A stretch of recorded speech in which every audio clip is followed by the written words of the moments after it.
요한복음 21장 12절에서 14절 말씀까지를 함께 봉독하도록 하겠습니다. 예수께서 이르시되 와서 조반을 먹으라 하시니 제자들이 주님이신 줄 아는 고로 당신이 누구냐 감히 묻는 자가 없더라. 예수께서 가셔서 떡을 가져다가 그들에게 주시고 생선도 그와 같이 하시니라.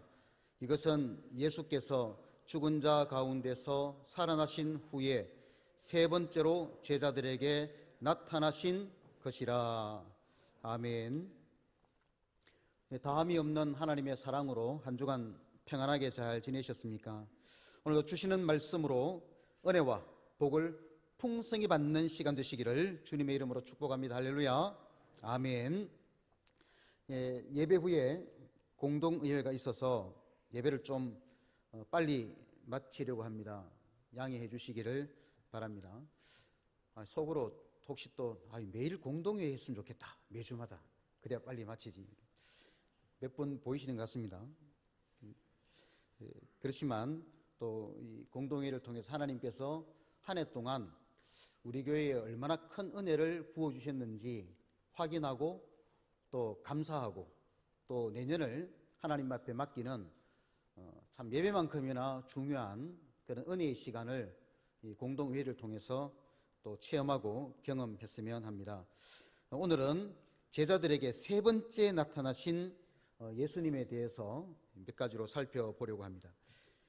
제자들은 이미 부활하신 예수님을 두 번이나 만났죠. 말씀도 들었습니다. 그 예수님께서 내가 먼저 갈릴리로 갈 테니 너희들도 갈릴리로 이동해라 라고 하시는 말씀을 듣고 갈릴리로 이동했습니다. 이스라엘 북쪽 지방이죠. 이동을 했습니다. 이유는 여러 가지가 있겠죠.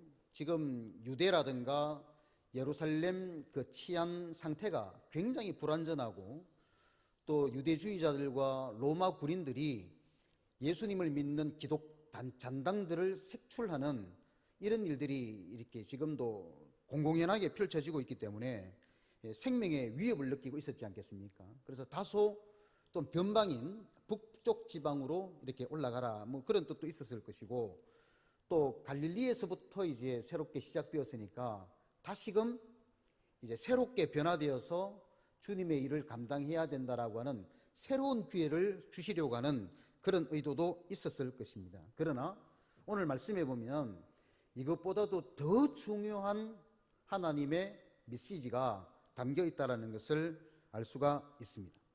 갈릴리로 이동한 제자들의 면면을 보면 이름이 나오는 사람도 있고 이름이 안 나오는 사람도 있습니다. 이름이 나오는 사람은 누구냐 하면 베드로라고 하는 사람이 나오고 또 도마라고 하는 사람이 나오고 나다나엘이라고 하는 사람이 나옵니다. 그 외에 이름이 거명되지 않은 사람이 있는데 세베대의 두 아들 야고보와 요한이라는 건 우리가 알고 있고요. 그리고 또 다른 제자 둘 이렇게 해서 총 합해서 7명이 이제 갈릴리로 이동해 있었습니다. 이들은 예수님과 굉장히 깊은 관련이 있다라는 것을 우리가 알 수가 있는데 평상시 예수님께서 십자가를 지시기 전에 거의 데리고 다녔던 제자 3명 하면 누구를 꼽을 수 있습니까? 베드로와 야고보와 요한이죠. 이 세 사람을 거의 좀 데리고 다니다시피 하셨는데 부활하시고 난 다음에 세 번째 나타나셨을 때는 사람의 이름이 좀 바뀝니다. 베드로와 도마와 나다네일이 그 이름을 기록하고 있죠. 뭐 그냥 기록했을 수도 있을 것입니다. 그런데 굳이 3명은 이름을 나타내고 4명은 이름이 거명되지 않습니다. 저는 왜 그럴까 조금 생각을 해보았는데 제 나름대로 이제 말씀을 묵상하면서 깨달았던 것은 이 세 사람은 예수 그는 누구인가? 라는 질문 앞에 확실한 대답을 했던 사람이라고 저는 이렇게 말씀을 통해서 깨닫게 되었습니다. 베드로라고 하는 제자는 예수님에 대해서 뭐라고 고백했습니까? 주는 그리스도시요 살아계신 하나님의 아들이십니다 예수님은 메시아시고 하나님의 아들 예수님이십니다 라고 하는 것을 확실히 고백한 사람이죠. 또 도마는 뭐 몇 주 전에 살펴보았지만은 도마는 안 믿었잖아요, 예수님의 부활을. 그리고 예수님께서 나타나셔서 야, 너 손가락으로 못자국이 한번 만져봐. 그리고 내 손을 옆구리에, 창이 찔렸던 옆구리에 한번 넣어봐 라고 그렇게 하셨을 때 보고 만진 제자 아닙니까? 그 위에 예수님에 대하여 나의 주님이시오 나의 하나님이시니이다. 예수님은 나의 주님이시고 하나님이십니다. 하나님과 동등된 분입니다. 그렇게 고백을 했습니다. 나다나엘은요, 초창기에 빌립이 전도를 하면서 이 나다나엘을 예수님께로 인도했잖아요. 그리고 예수님 앞에 섰을 때에 예수님께서 뭐라고 말씀하셨느냐 하면 이는 참 이스라엘 사람이요 그 속에 뭐가 없다 그랬습니까? 간사한 것이 없다. 참 이스라엘 사람이다 라고 그렇게 인정을 해 주셨잖아요. 그러니까 나다나엘이 어떻게 저를 아십니까? 하니까 예수님께서 네가 무화과 나무 아래에 있는 것을 내가 보았다. 기도하는 모습을 내가 보았다. 자기를 알아주니까 예수님을 고백하기를 당신은 하나님의 아들이시오 당신은 이스라엘의 임금이로소이다 하면서 예수 그는 누구인가? 확실하게 하나님의 아들이시오 메시아시오 구원자이시고 만왕의 왕이시라고 하는 것을 분명하게 고백한 사람들이었습니다. 그래서 예수 그는 누구인가? 앞으로 우리가 확실하게 따라다니는 것만이 중요한 것이 아니라, 먹고 배부르기 위해서 따라다니는 것만 중요한 것이 아니라, 복을 받고 형통하기 위해서 따라다니는 것이 중요한 것이 아니라 뭐가 중요하겠습니까? 확실한 신앙 고백이 중요한 겁니다. 앞으로는 예수 그리스도가 누구이신지를 확실하게 고백하는 사람이 부활의 주님과 동행한다라고 하는 것을 우리가 이 말씀을 통해서 알 수가 있는 것이죠. 7명의 제자가 어디에 모였느냐? 디베랴 호수라고 하는 곳에 모여 있었습니다. 참고로 갈릴리 바다라고 하는 이름이 몇 가지가 있다고 했습니까? 전에 한번 말씀드린 기억이 나는데 3가지가 있습니다. 하나는 갈릴리 바다라고 그렇게 보통 이름을 하죠. 갈릴리의 갈자가 둥글다라고 하는 뜻을 가지고 있습니다. 그러니까 갈릴리 호수가 딱 이렇게 네모나진 않잖아요. 이렇게 좀 둥글게 이렇게 되어 있죠. 그래서 둥글다라고 하는 그런 뜻에서 갈릴리, 물론 다른 뜻도 있겠지만 그렇게 표현을 합니다. 게네사렛 호수라고 그렇게 게네사렛 그 모양이 하프 모양이죠. 하프 모양. 이렇게 둥글면서도 좀 아래쪽으로는 길쭉하게 하프를 타는 이런 모습을 하고 있다고 해서 게네사렛 호수다. 그리고 오늘 본문에 나오는 디베랴 호수다. 이 디베랴는 로마 황제 티베리우스에게 좀 사랑을 받고 좀 아부도 하고 또 조금 이렇게 좀 화친을 하는 그런 측면에서 그 로마 황제의 이름을 따서 디베랴 호수다. 그렇게 이름을 지었습니다. 그럼 바다는요? 민물이잖아요. 민물. 우리나라로 말하면은 그냥 짠물이 아니지 않습니까? 그런데 왜 바다라고 했느냐? 너무 넓기 때문에, 바다처럼 굉장히 넓기 때문에 그렇게 바다라고 하는 표현을 썼습니다. 그러면 제자들이 이 디베랴 호수에서 무엇을 했을까요? 오늘 읽지는 않았습니다만 2절 말씀에 보면 21장 말씀에 보면 나는 고기를 잡으러 가겠다라고 하는 그런 말씀이 나타나죠. 3절 말씀이네요. 시몬 베드로가 나는 물고기 잡으러 가노라. 물고기를 잡으러 가겠다. 그럼 다른 제자들은 우리도 같이 가자 하면서 그들이 이제 호수에 물고기를 잡으러 나갔는데 그때가 언제냐? 그때가 언제냐면 바로 3절 마지막에 보시면 그날 밤에 아무것도 잡지 못하였다라는 말씀을 하는 것으로 봐서 밤에 물고기를 잡으러 갔다는 겁니다. 그럼 왜 밤에 갔을까요? 좀 밝은 낮에 안 가고 그때가 가장 물고기가 많이 잡히는 때이기 때문에 밤에 간 겁니다. 그런데 결과는 아무것도 잡지 못하고 빈손으로 바다에 떠 있었다. 그렇게 보시면 될 것 같습니다. 어부였던 베드로 아닙니까? 잔뼈가 이 어부를 통해서 굵었는데 물때를 누구보다도 잘 알고 있었던 사람 아니겠습니까? 그러니까 가장 잘 잡히는 때, 물고기가 가장 활동을 많이 하는 그 시기를 베드로가 알고 그때 고기를 잡으러 갔습니다. 그런데 물고기 잡으러 가는 최적의 시간에 나갔는데도 불구하고 아무것도 잡지 못했다. 낚시를 좋아하시는 분들은 아마 아실 겁니다. 어느 시간에 물고기들이 먹이 활동을 한다. 어느 시간에는 깊이 들어간다. 어느 때에 수초 근처에 있다. 물고기가 이미 유영하는 그 장소를 낚시를 좋아하는 사람들은 이미 알고 계세요. 그래서 거기에 딱 이렇게 미끼를 던지면 백발백중 아닙니까? 그리고 아무리 날씨가 좋아도 물고기가 이렇게 있지 않는 깊이 들어가는 시간에는 아예 가지도 않습니다. 가장 정확한 그 시간에 가는 거죠. 그러면은 어망이라든가 투망에 좀 담겨 있어야 되는데 한 마리도 잡지를 못했습니다. 두 가지죠. 두 가지를 통해서 지금 제자들의 형편을 말씀하고 있는 겁니다. 밤이라고 하는 글자가 이미 좀 어려운 시기구나라고 하는 것을 말해주고 있고, 또 아무것도 밤새 물고기를 잡으려고 발부둥 쳤지만 모든 것이 허사였다라고 하는 이 두 가지가 지금 제자들의 형편이라는 겁니다. 좌절과 실망의 상태라는 거죠. 제자들은 이미 부활하신 예수님을 만났습니다. 보기도 했고 만지기도 했고 고백까지도 했음에도 불구하고 아무런 소득 없이 밤을 보내고 있었다라고 하는 겁니다. 우리가 예수님을 믿고 또 은혜를 받고 헌신도 하고 충성을 하지만 때로는 이 땅에서 아무런 소득 없이 밤을 보내야 할 때도 없지 않아 있습니다. 때로는 아프기도 하고요. 때로는 시험에 들기도 하고, 때로는 뭘 해도 실패하기도 하고, 남들이 겪지 못하는 고난과 또 고통 속에 거하기도 합니다. 내 집 마련이라고 하는 그 꿈이 사라져버린 그런 서민들의 아픔들, 직장의 꿈을 접어야 되는 그런 젊은 청년들, 또 언제 방역 때문에 문을 닫아야 될지 모르는 그런 불안감을 감추지 못하는 자영업자들, 전 세계의 유례를 찾을 수 없는 수많은 세금들, 지금 저와 여러분들과 지구 땅 전체가 지금 어두운 밤을 보내고 있다고 해도 과언이 아닐 것입니다. 그러나 제자들에게 희망이 있었던 것은 내가 먼저 갈릴리로 가겠다라고 하신 예수님의 약속의 말씀입니다. 내가 먼저 갈릴리로 가겠다.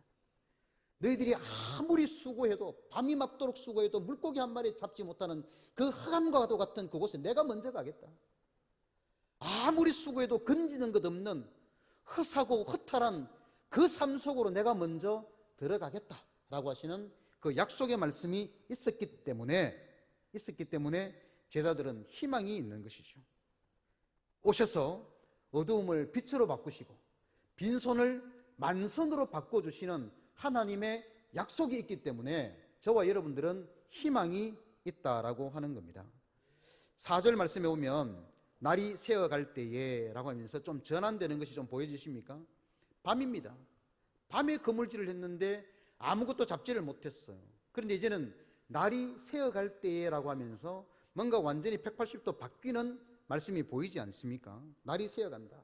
저 동쪽에서 태양이 쫙 떠오르는 그것을 연상하시면 될 것 같습니다. 죄송하지만 제 이름이 뭡니까? 동철이잖아요. 굉장히 촌스러워요. 아마 느끼시는 분들은 다 느끼고 계실 텐데, 저도 어릴 때부터 동철이가 뭐야, 국어책에 나오는 철수야 영희야 좀 고상한 이름 좀 안 짓고, 근데 그 뜻이 뭐냐면 동쪽이 밝아오는 겁니다. 동쪽이 밝아오는 희망이잖아요. 희망. 그래서 믿음 있는 분들은 저를 보실 때마다 좀 희망을 가지시는 분들이 좀 있어요. 믿음이 없는 분들은 희망을 못 가지시는데 믿음이 있는 분들은 좀 희망을 가지시더라고요. 밝은 기운이 쫙 올라오는 겁니다. 근데 거기 누가 서 계시는 겁니까? 예수님이 딱 서 계시는 거예요. 그 밤에는 예수님이 안 계세요. 우리끼리 물고기 잡으러 가자. 빈손입니다. 근데 날이 탁 새어오면서 동쪽에서 태양이 쫙 떠오르는데 거기 누가 서 계시느냐?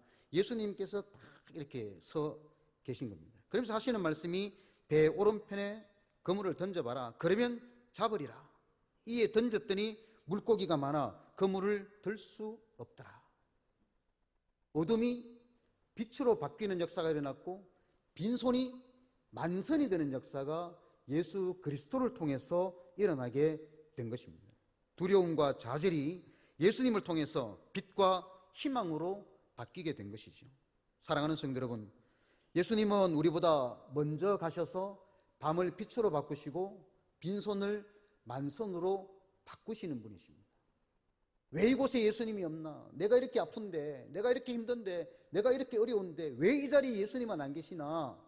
그렇게 생각하실지 모르지만 우리가 그 밤을 믿음으로 이겨내고 그 밤을 순종으로 이겨내고 그 밤을 기도와 말씀과 예배로 이겨내는 사람들에게는 치료의 태양이 떠오르듯이 예수 그리스도가 그곳에 계시면서 빛으로 우리에게 허락하여 주시고 희망을 주시고 만선의 복으로 우리의 기도가 응답되고 우리의 삶의 열매로 맺히는 이런 역사가 일어날 줄로 믿고 참고 견디며 더욱 믿음으로 사셔서 희망의 아침을 맞이하시기를 주님의 이름으로 축원합니다.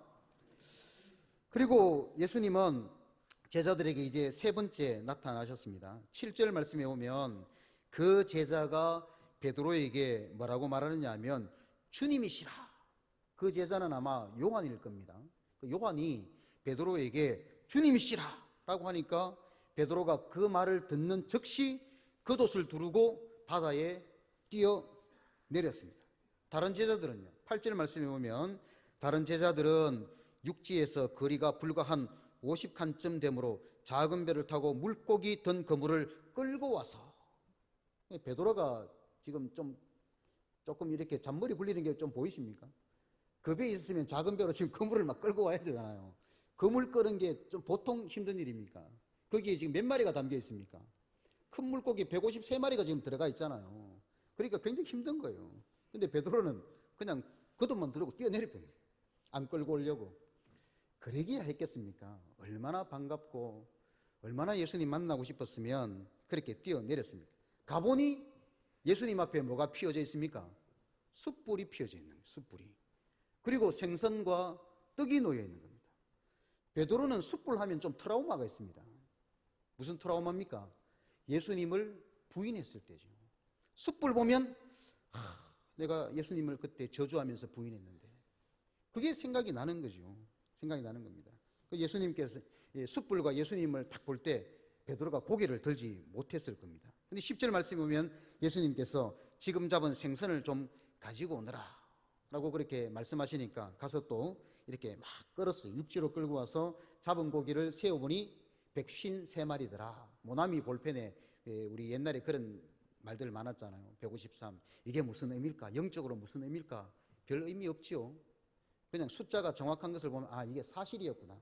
많았더라 하면 얼마나 많은지 모르잖아요. 근데 구체적으로 153마리라 하니까 아, 이게 역사적으로 사실이구나, 확신하구나 라고 하는 것을 보여주는 말씀이라고 할 수가 있습니다. 그리고 12절에 와서 조반을 먹어라. 우리 아침 같이 먹자.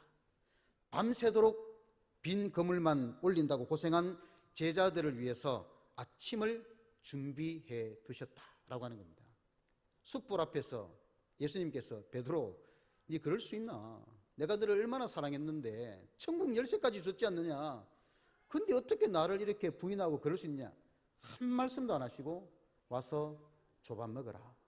요즘 말로 하면은 밥은 먹고 다니냐 그 말 아닙니까? 다 해결되는 겁니다. 그동안 있었던 감정들, 상처들, 어려움들, 환난들 밥은 먹고 다니냐? 와서 밥 같이 먹자. 끝나는 겁니다. 그때도 그랬던 것 같아요. 그때도 밥 먹으면 끝나는 거예요. 그래서 우리도 여러분들 밥을 좀 자주 같이 좀 드십시오. 밥을 좀 정치인들도 밥 먹으면 또 끝나잖아요. 우리도 이 밥 먹으면서 모든 그 앙금들을 걷어내고 어쨌든 예수 그리스도와 함께 새로운 믿음과 희망을 가지고 시작하는 우리가 되어야 될 것입니다. 이 모습을 보면서 여러분들 뭔가 연상되는 게 없습니까? 숯불이 있고 또 음식들이 놓여 있습니다. 뭐가 연상되십니까? 13절을 보시면 명확하게 그렇게 알 수가 있는데 예수께서 가셔서 떡을 가져다가 그들에게 주시고 생선도 그와 같이 하시니라. 떡과 물고기가 나왔습니다. 그럼 뭐가 연상됩니까? 아, 벳세다 들판에서 2만 명을 배부르게 먹이시고 12강주리에 차도록 거두었던 오병이어의 역사, 이스라엘 전체의 성찬식이 이루어졌던 그 역사가 바로 여기에서 연상된다라고 하는 겁니다. 오병이어는 예수님이 하나님의 아들 그리스도이심을 나타내는 것 아닙니까?